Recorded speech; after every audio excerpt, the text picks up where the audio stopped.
नमस्कार। यस astro YouTube च्यानलमा यहाँहरू सबैलाई स्वागत छ। आज अत्यन्तै महत्त्वपूर्ण विषयवस्तु मोहिनी मन्त्र सम्बन्धी लिएर उपस्थित भएको छु। हजुरलाई लाग्न सक्छ के अहिलेको वर्तमान परिस्थितिमा मोहिनी सम्भव छ त? मोहिनी भनेको के हो? मोहिनी मन्त्र तन्त्र शास्त्रमा असम्भव केही पनि छैन। हजुरलाई प्रत्यक्ष पुस्तक पनि म देखाइरहेको छु। यन्त्र विधान हजुर देख्न सक्नुहुन्छ।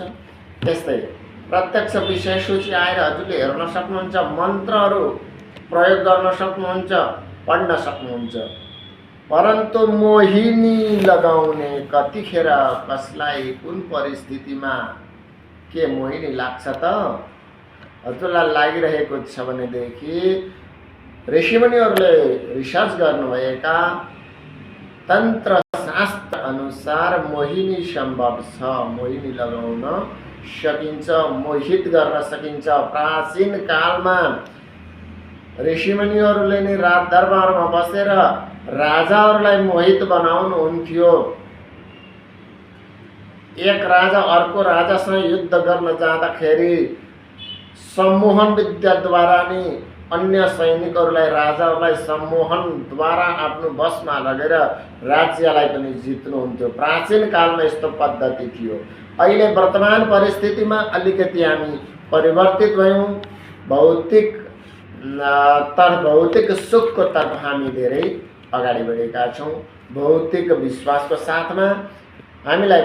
परन्तु वास्तविक भौतिक सुख पनि यो तन्त्रविद्याद्वारा प्राप्त हुन सक्दछ। मोहिनी मन्त्र अथवा तन्त्रशास्त्र, तान्त्रिक भन्ने बित्तिकै हामी अलिकति मनमा नेगेटिभ पनि सोच आउँदछ। कदापि नेगेटिभ हामीले सोच्नु हुँदैन। तन्त्रशास्त्र भनेको हामीलाई सबैभन्दा छिट्टो फलदायी फल प्राप्ति गराउने एउटा माध्यम हो। जस्ता प्रकारले कुनै गुरुले पनि होइन, गराइदिनेवाला ज्योतिषीले पनि होइन, परन्तु गर्ने कसले त भन्दा त्यो मन्त्रलाई उच्चारण गर्ने मात्र गुरुको काम हो। हजुरले मात्र मन्त्र उच्चारण गर्नु पर्दछ। अरू कार्य गर्ने भनेको मन्त्रले गर्दछन्, ध्वनिले गर्दछन्। ध्वनिको धेरै ठुलो पावर हुन्छ।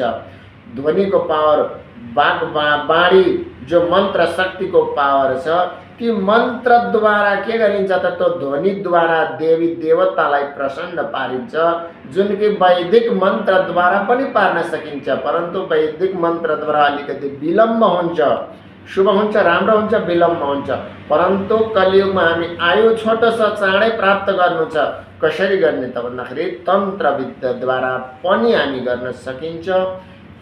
यदि हजुरलाई तन्त्र विद्याद्वारा मोहिनीको बारेमा जान्नु छ भनेदेखि यस हाम्रो युट्युब च्यानललाई सब्स्क्राइब गर्नुहोस्, लाइक गर्नुहोस्, कमेन्ट गर्नुहोस्, सेयर गर्नुहोस्, ताकि यो ज्ञान अरूहरूले पनि प्राप्त गर्न सक्नु।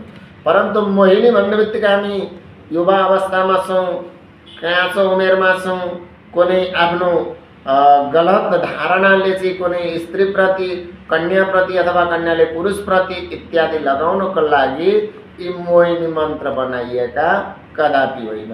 कतिखेरको लागि हेर्नु त? यदि श्रीमान र श्रीमती विवाह भइसकेको छ, परन्तु सम्बन्ध बिग्रिएर गएको छ। श्रीमान र श्रीमतीको सम्बन्ध बिग्रिनाले सन्तानलाई सम्म हानि गर्दछ, सन्तानको विद्यालाई हानि गर्दछ। पढ्न सकेनन् सन्तानले भनेदेखि हाम्रो जीवनै व्यर्थ हुने छ होइन त?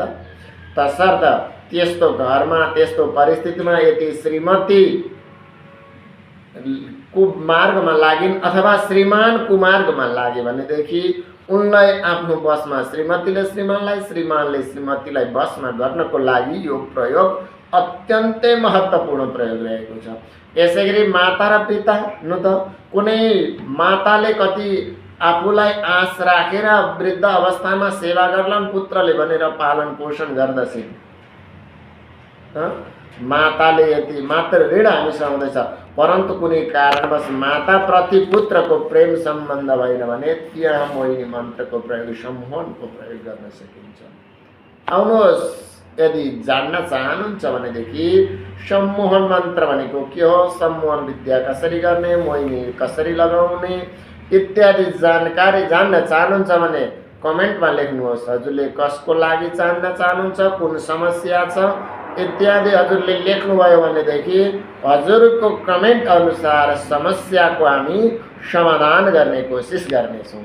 ती मन्त्र हामी उच्चारण गर्नेछौँ, मन्त्रको विधि गर्नेछौँ, तन्त्रको विधि गर्नेछौँ, यन्त्रको विधि गर्नेछौँ, वैदिक मार्गको पौराणिक मार्गको कसरी हजुरका कार्य बन्दछन् ती कार्यहरू हामी कोसिस गर्नेछौँ। आउनुहोस्, यदि हजुरलाई तन्त्र मन्त्र यन्त्र सम्बन्धी, ज्योतिष सम्बन्धी, वास्तु सम्बन्धी, कथा प्रवचन सम्बन्धी कुनै पनि जिज्ञासा र कार्य छन् भनेदेखि हाम्रो कार्यालयमा आएर हजुर मिल्न सक्नुहुन्छ। हवस् त, आजको लागि बिदा चाहन्छु। हवस् त, सबैको दिन शुभ रहोस्। हजुरको मनमा लागेका कुराहरू तुरुन्तै कमेन्टमा गर्नुहोला है त। जय जय श्री राधे।